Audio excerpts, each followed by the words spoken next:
자, 오늘 설교 제목이 두 번째 돌판이라고 정했는데, 두 번째 돌판이라는 말은 첫 번째 돌판이 있기 때문에 가능한 말이죠. 자, 첫 번째 돌판은 하나님이 직접 만드셨어요.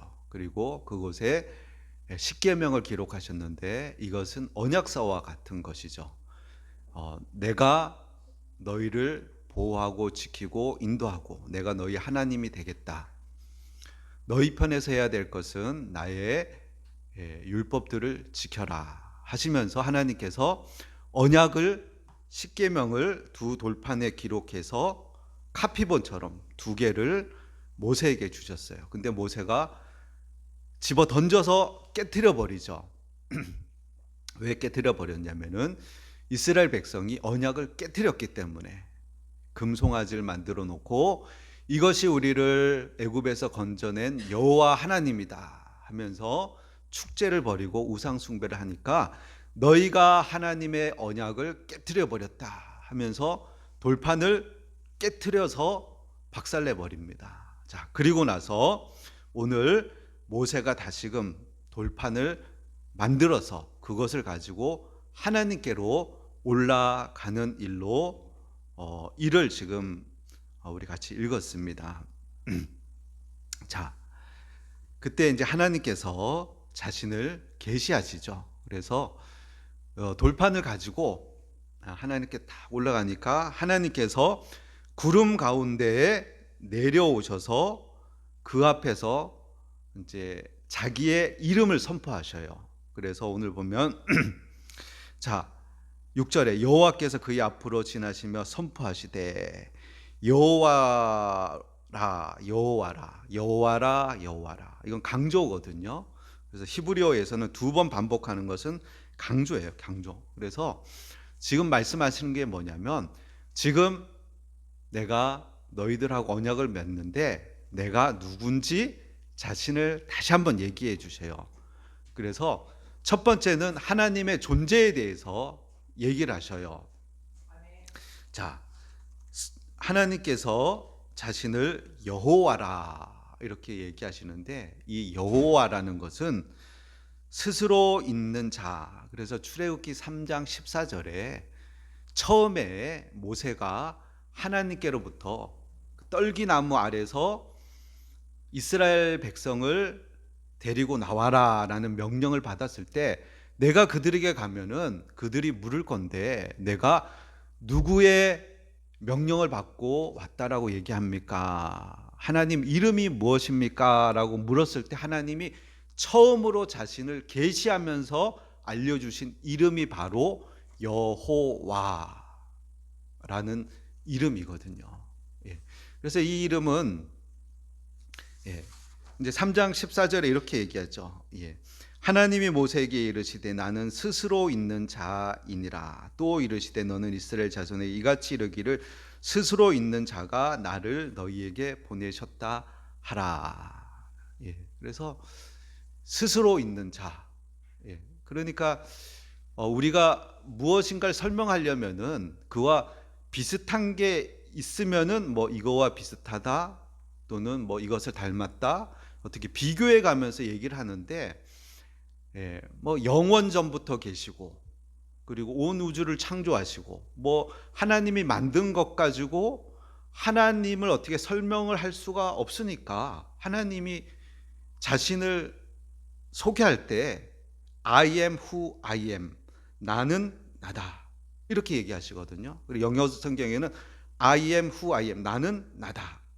이제 한글 성경에는 스스로 있는 자라고 이렇게 번역을 했는데, 그러니까 무엇을 가지고 자기를 설명할 수 없으니까 하나님이 누구십니까? 그러니까 난 나다 이렇게 이제 자기를 계시하는 거죠. 제가 이제 처음 이 말씀을 큐티할 때 이 말씀을 이렇게 보면서 제가 이 말씀 때문에 한 10분에서 한 30분을 움직이질 못했어요. 예, 그러니까 내가 아는 하나님, 그러니까 우리 너무 친숙하잖아요. 하나님에 대해서 하나님이라는 얘기도 듣고 뭐 하나님 뭐 아버지 뭐 이러니까 조금 뭐 그냥 하나님이 그냥 가볍게 느껴지는 그런 게 있는데, 이 스스로 있는 자라는 그 말 속에는 굉장한 의미가 있는 거거든요. 우리는 다 부모가 우리를 낳았잖아요.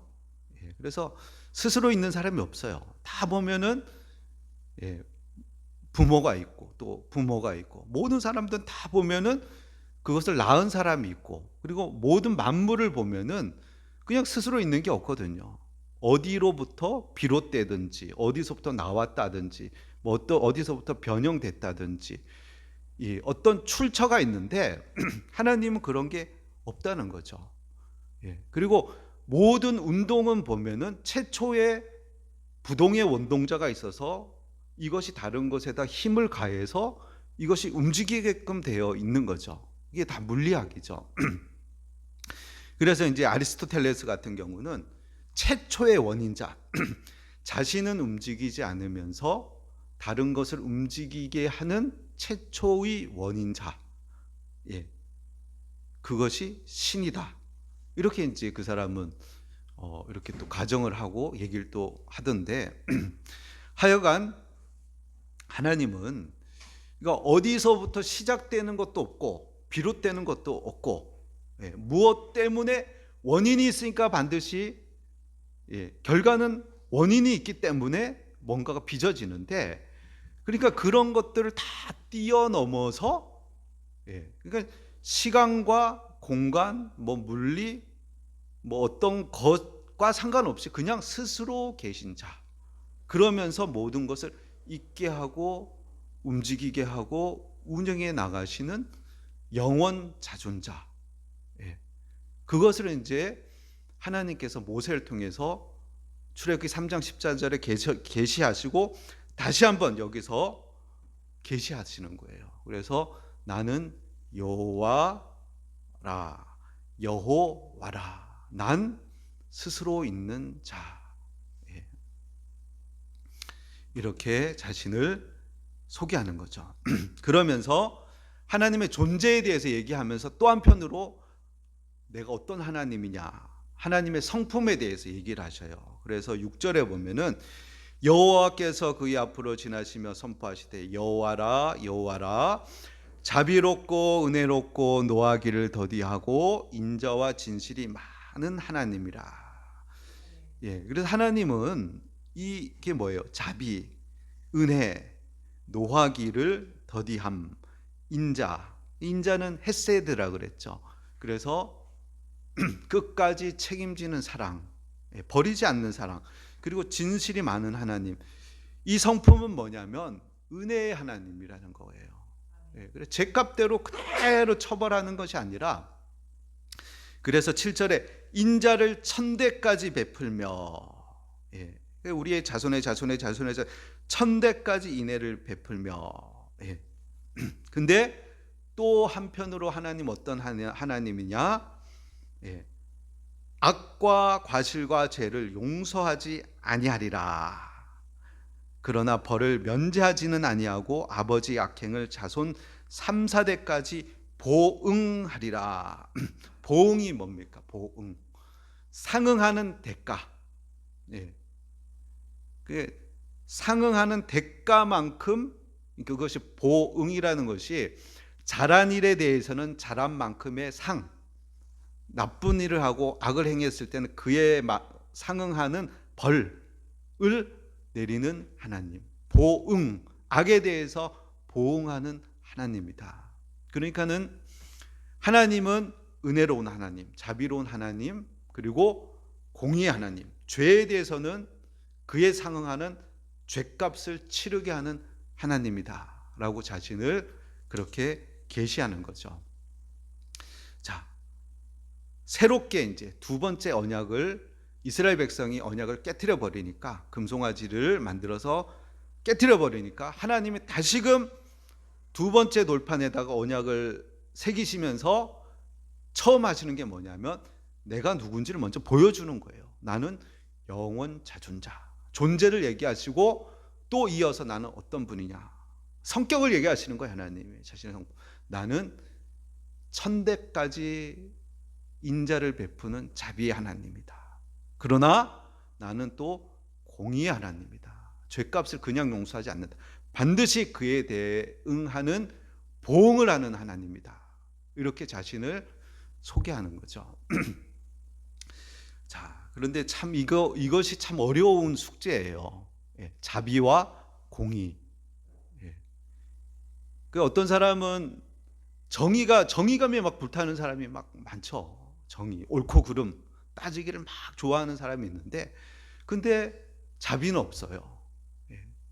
상대방이 왜 그렇게 했는지, 또 어떤 사정이 있었는지 이런 거는 중요한 게 아니고, 예, 공의만 딱 세우는 거죠. 근데 하나님은 기뻐하시지 않죠. 근데 또 한편으로 자비만 강조하는 사람도 있거든요. 그래서 뭐 이것도 좋고 저것도 좋고 하면서 이렇게 하는데 그것도 하나님이 원하시지 않거든요. 하나님은 공의와 자비, 항상 이 두 가지가 함께 나가는 것이 하나님의 성품인 것이죠. 그래서 우리가 살다 보면은 이게 공의를 택해야 될지 자비를 택해야 될지 애매할 때가 많이 있잖아요. 그런 경우 고민이 막 많이 될 때가 많이 있어요. 근데 하나님은 두 가지를 다 놓치지 않으신다는 거예요. 그래서 어거지를 쓰고 고집을 부린다고 들어줘야 되는 게 아니라는 거예요. 공의, 아닌 건 아니다. 그런 건 그르다. 바른 건 바르다. 아닌 건 아니다.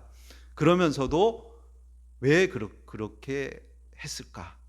나름 이해를 하고 그 사람을 긍휼히 여기면서 베풀어 주는 거죠. 자, 그 하나님의 공의 그리고 자비가 가장 잘 드러나 있는 것이 바로 십자가죠. 십자가.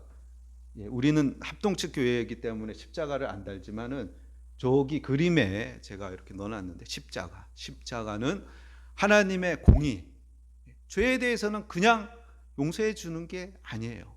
보응하는 거예요. 보응. 반드시 죄값을 치러야 되는 거예요. 공의. 그러나 죄값을 치르면은 우리가 어떻게 돼요?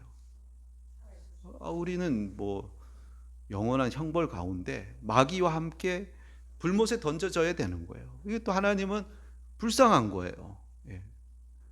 구원하고 싶은 거예요. 그러니까 하나님이 택하신 것이 무엇이냐면 하나님의 하나밖에 없는 아들 예수님을 이 땅에 보내셔서 우리 죄 대신에 대신 죄값을 치르게 하시는 거죠. 이 생각을 해봤어요. 우리는 십자가라는 얘기를 너무 많이 들으니까, 그리고 또 십자가 목걸이 이렇게 이쁘게 하고 댕기고 이러니까 이게 아름다워 보이거든요. 근데 저 십자가라는 것은 형틀이거든요.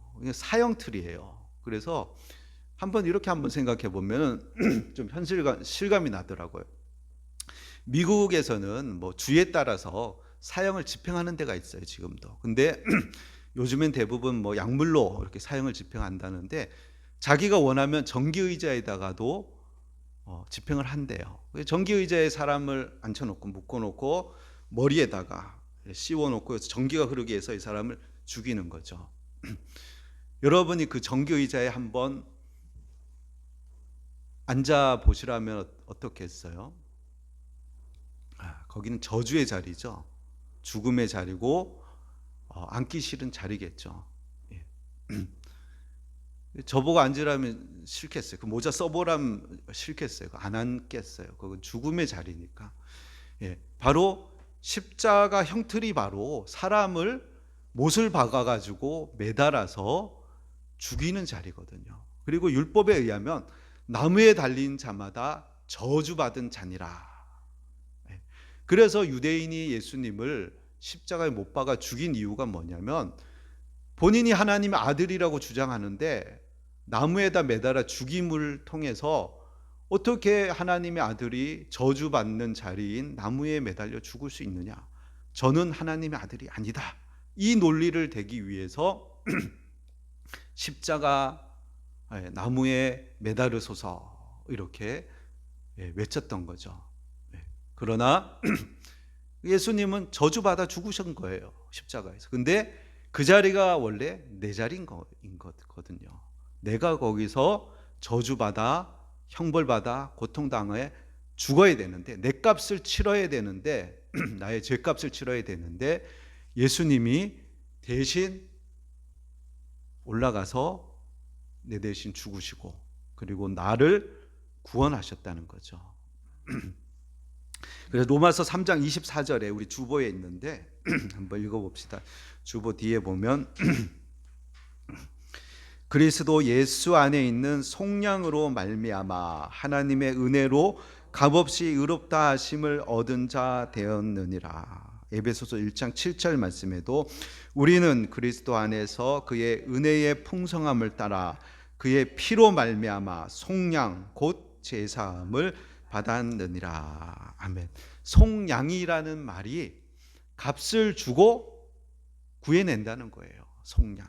예수님의 피로 우리가 제사함을 받는 거죠. 그래서 십자가는 하나님의 성품을 너무나 잘 보여주시는 거예요. 공의, 죄인에 대해서는 벌을 내려야 돼. 그리고 또 한편 자비와 긍휼. 그래서 십자가에서 자기 아들을 죽이고 우리를 구원하시는 그 구원을 우리에게 허락하신 거죠. 그래서 여기서부터 신앙생활이 시작되는 거예요. 그래서 나를 구원하신 그 하나님 앞에 내가 어떻게 살 것인가. 하나님을 찬양하며 살아야 되는 거죠. 자, 이렇게 하나님이 자신을 이렇게 선포하시는 거죠.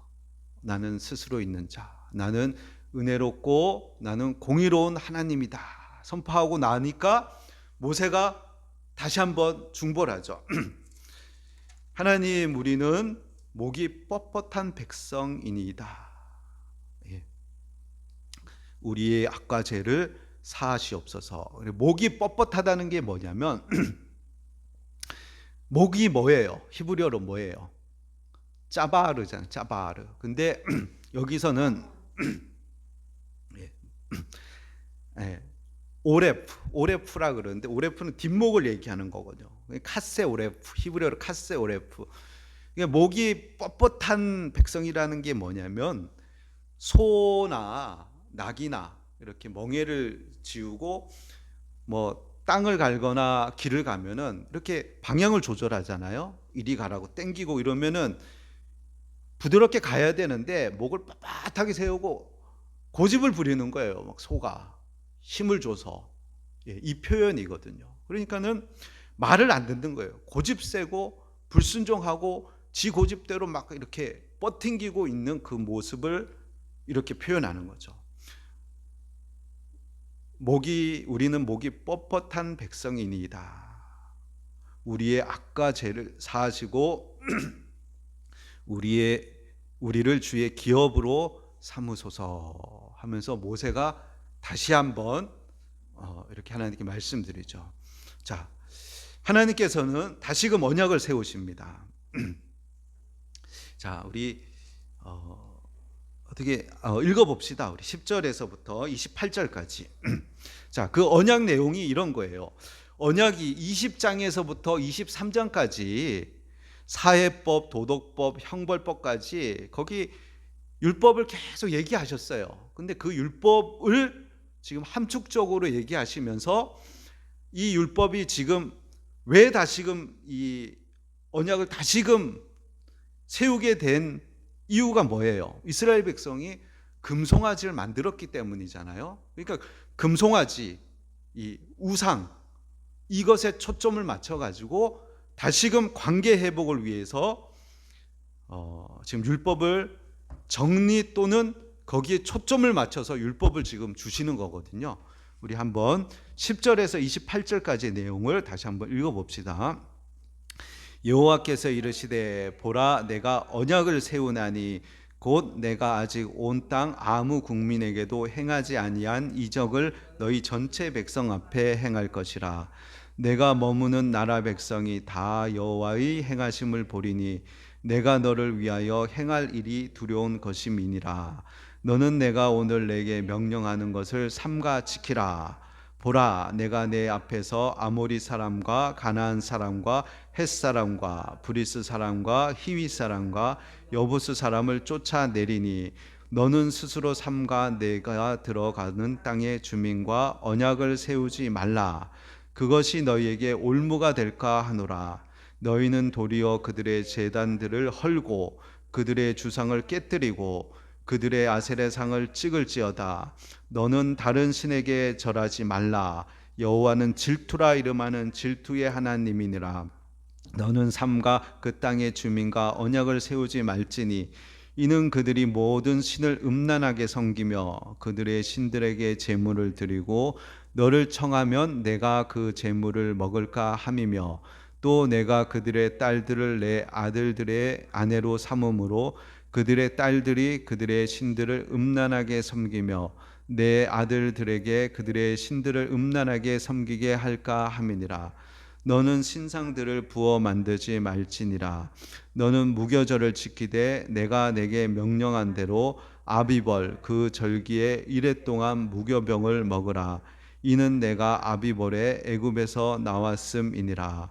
모든 첫 태생은 다 내 것이며 내 가축의 모든 처음 난 수컷인 소와 양도 다 그러하며 나귀의 첫 새끼는 어린 양으로 대속할 것이요 그렇게 하지 아니하려면 그 목을 꺾을 것이며 내 아들 중 장자는 다 대속할지며 빈손으로 내 얼굴을 보지 말지니라.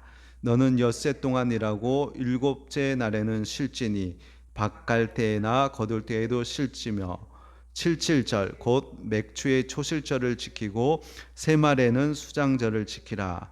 너희의 모든 남자는 매년 3번씩 주 여호와 이스라엘의 하나님 앞에 보일지라. 내가 이방 나라들을 내 앞에서 쫓아내고 내 지경은 넓히리니 내가 매년 3번씩 여호와 내 하나님을 뵈려고 올 때에 아무도 내 땅을 탐내지 못하리라. 너는 내 제물의 피를 유교병과 함께 드리지 말며 유월절 제물을 아침까지 두지 말지며 내 토지 소산에 처음 익은 것을 가져다가 내 하나님 여호와의 전에 드리며 너는 염소 새끼를 그 어미 젖으로 삼지 말지니라. 아멘. 자, 여기까지 읽겠습니다. 자, 이 내용들을 정리하면은 이제 3가지로 얘기할 수 있어요. 첫 번째는 우상 숭배하지 말라는 거거든요. 예. 자, 그리고 또 두 번째는 뭐냐면 하나님 외에 다른 것을 의존하지 말라는 거예요. 그리고 세 번째는 절기와 예배를 왜곡하지 말고 이것들을 지켜라. 이렇게 정리할 수가 있어요. 자, 다시금 이 언약들을 함축해서 금송아지를 통해서 예배가 지금 변질되고 또 하나님 형상이 그 왜곡된 모습 가운데 어떻게 너희들이 다시금 살아가야 되는지에 대해서 그 초점을 맞춰서 다시금 정리해서 얘기해 주고 계신 거예요. 그래서 첫 번째가 하나님만 섬기라는 거예요. 예. 우상 숭배하지 말라는 거거든요. 예. 그리고 이스라엘 백성은 하나님을 버리지 않았어요. 그리고 하나님 떠나지 않았어요. 단지 자기가 원하는 하나님을 만들었을 뿐이에요. 그러니까 이게 참 위험한 거예요. 우리가 하나님을 떠나지 않고 교회도 나와요. 교회도 출석하고 또 신앙적인 의무들 해요. 근데 자기 나름대로의 하나님을 만드는 거예요.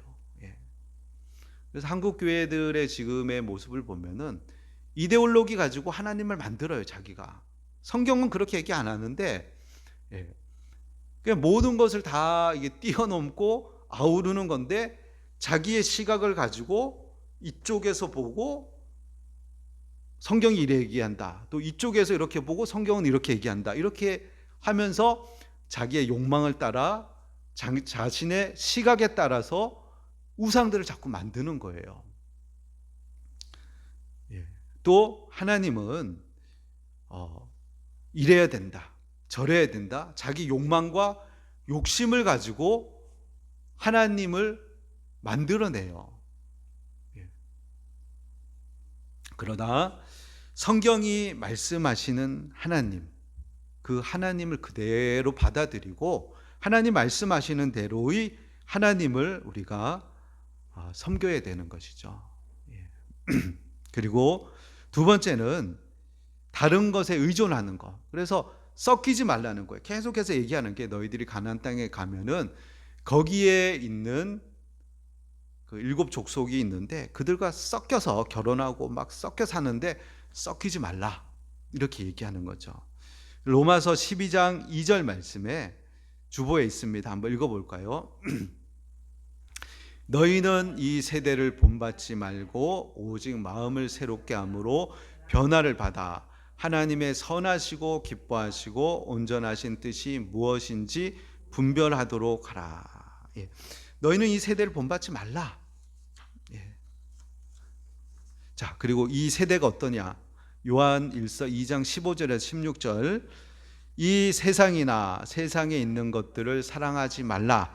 누구든지 세상을 사랑하면 아버지의 사랑이 그 안에 있지 아니하니 이는 세상에 있는 모든 것이 육신의 정욕과 안목의 정욕과 이생의 자랑이니 다 아버지께로부터 온 것이 아니요 세상으로부터 온 것이라. 아멘.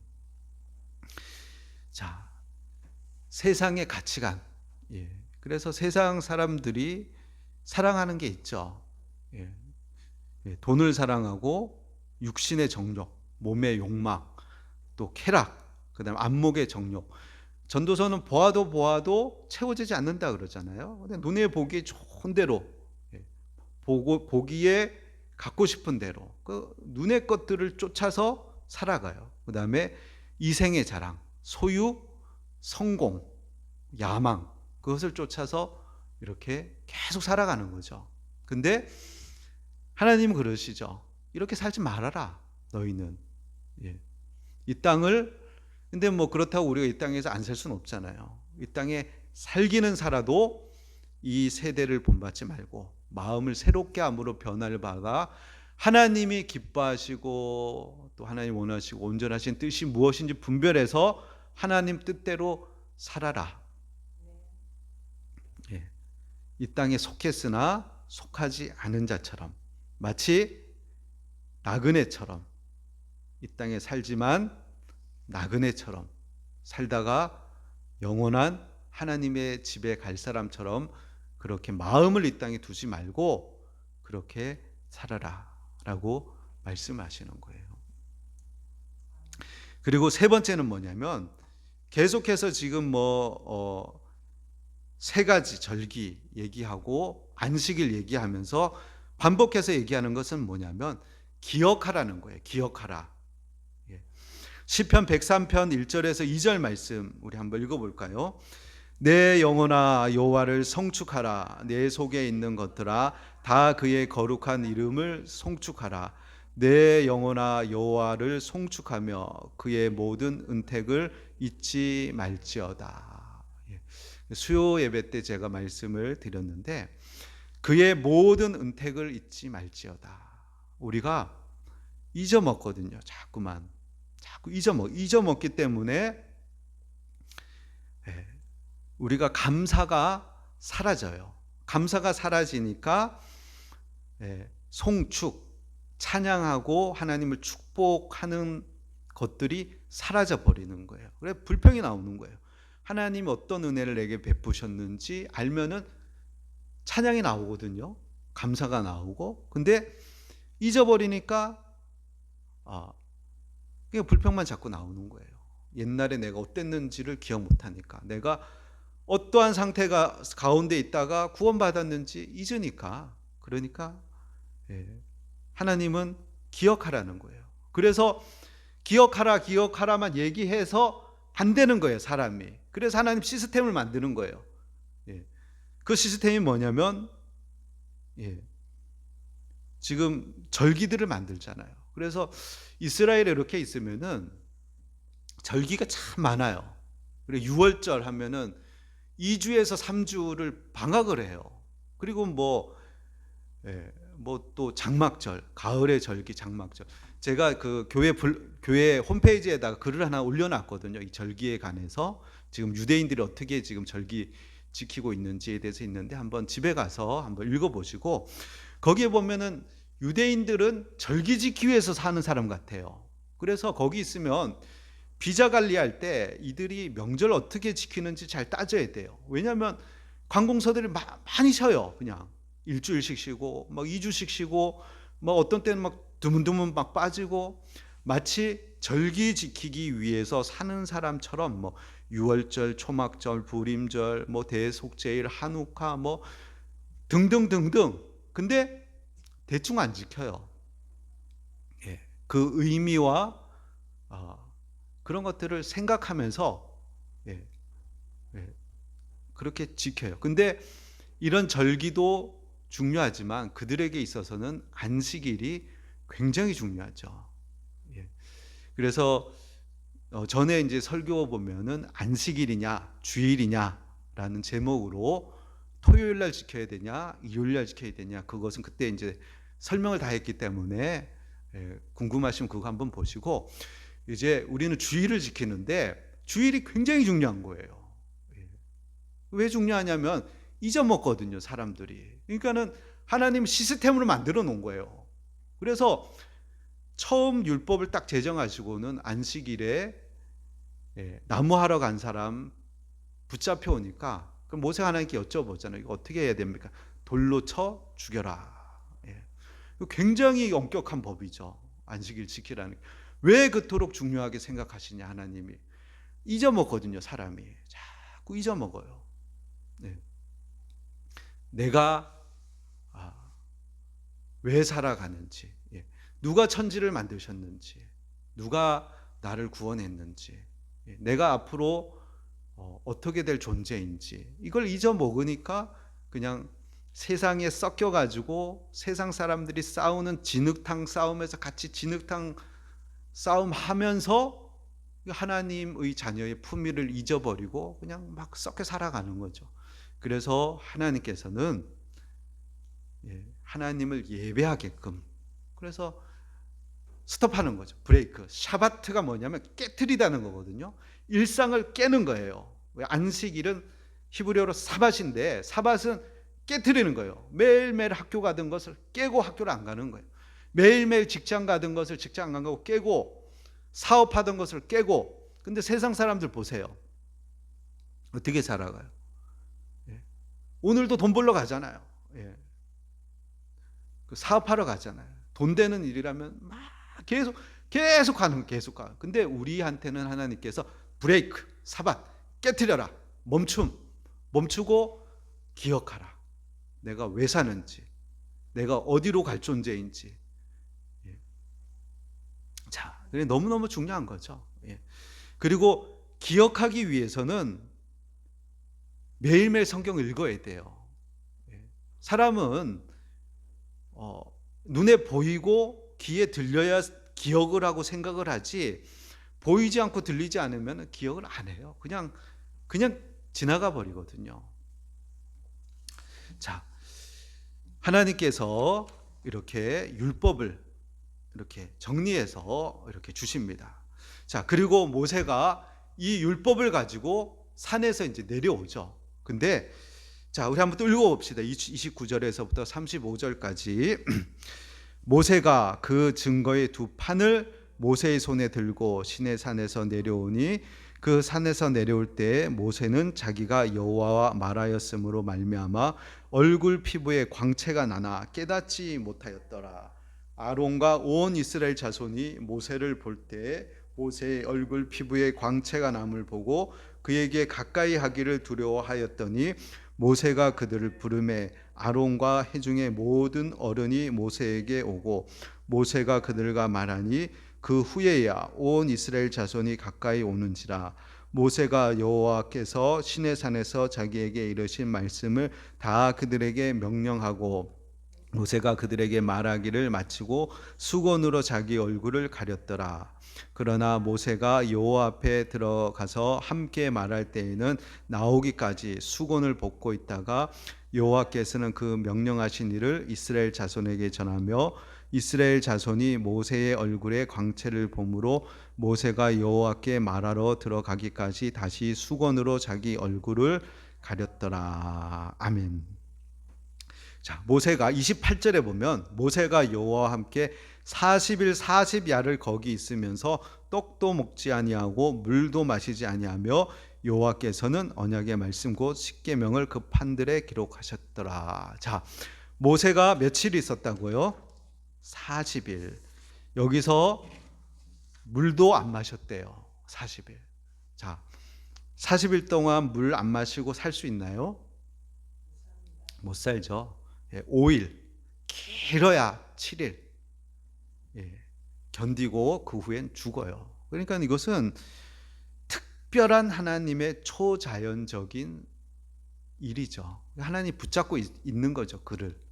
그렇게 하나님을 대면하고 있다가 내려오니까 얼굴에서 광채가 나는 거예요. 광채. 피부에서, 이 겉표면에서. 자, 이게 물리적인 변화인가요? 아닌가요? 어떻게 생각하세요? 물리적으로 변화가 있었을까요? 아니면 사람들이 그렇게 봤을까요? 물리적 변화죠. 광채가, 우리도 이렇게 어디 향기로운 곳에 이렇게 해서 몸에 배잖아요. 그리고 그러니까 하나님과 하나님의 영광이 그의 얼굴에 쫙 물리적으로 피부에서 광채가 쫙 나는 거죠. 여러분이 광채 나는 분 본 적 있나요?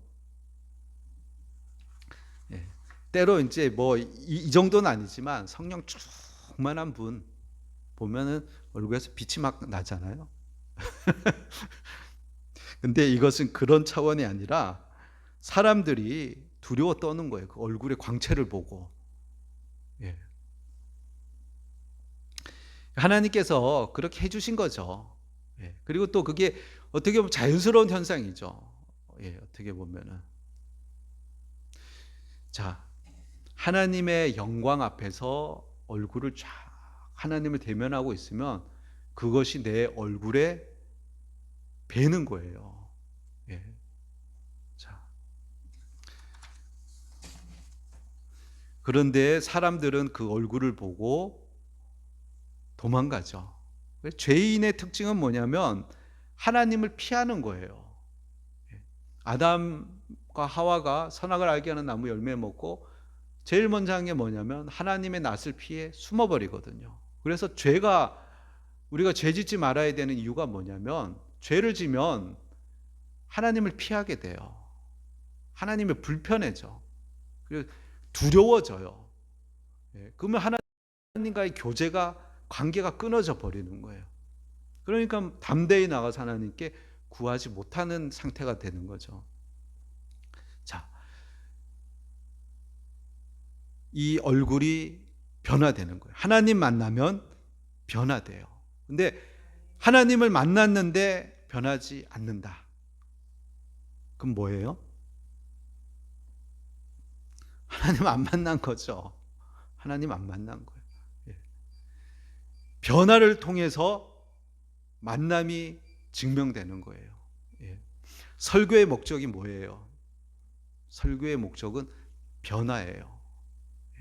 지식 전달이 아니고 하나님 말씀을 통해서 듣고 깨닫고 변화되는 거예요. 아, 하나님이 이걸 원하시는구나. 아, 하나님 이걸 싫어하시는구나.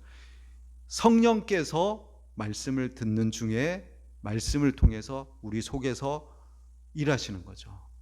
그래서 변화되는 거예요. 그래서 신앙생활 20년, 30년, 40년 했는데 안 변했다. 문제가 많죠. 변화. 그리고 하나님은 잘 안 들으니까 그래서 고난을 사용하시는 거예요. 고난. 눌러야지. 눌러야 이제 부드러워지거든요. 그래야 하나님이 일하시기가 좋으시거든요. 자, 오늘 말씀을 정리하고자 합니다. 자, 하나님은 실패한 이스라엘에게 다시금 언약을 새롭게 하셔요. 그래서 첫 번째로 자신을 알리죠. 나는 스스로 있는 자. 내가 너희 하나님 될 것이다. 그러면서 나는 은혜로운 하나님, 그러나 또한 공의로운 하나님이다. 자신을 계시하시고 다시금 관계 회복을 위한 율법을 정리하셔요. 하나님만, 나만 섬겨라. 세상과 섞이지 말라. 그리고 기억해라. 그리고 하나님과 가까이 교제하면 하나님의 영광이 우리 얼굴에, 우리 마음에 묻어나요. 비춰지게 된다는 거예요. 자, 이 말씀 생각하시고 더 하나님께 가까이 가는 저와 여러분이 되길 예수님의 이름으로